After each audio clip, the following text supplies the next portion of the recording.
How to fix battery drain on iOS 18.1.1. So with the release of iOS 18.11, many users are noticing faster battery drain, so don't worry. It's common with the updates.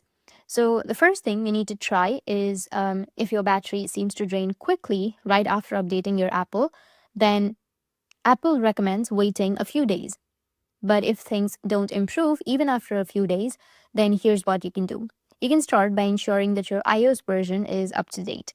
So you need to open up your settings and then just go back here. Once you're on your settings, you need to go with your name and then scroll down and then go with general.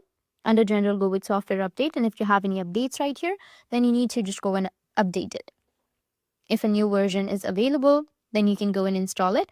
It often includes fixes for bugs and battery issues.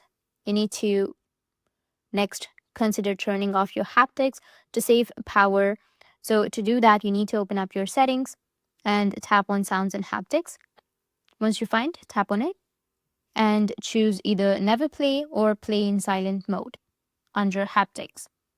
It will reduce more vibrations and can make a noticeable difference in battery usage. Now let's adjust the screen distance feature. You can return to the settings main menu and then tap on the screen time, which is right here, and look for the screen distance.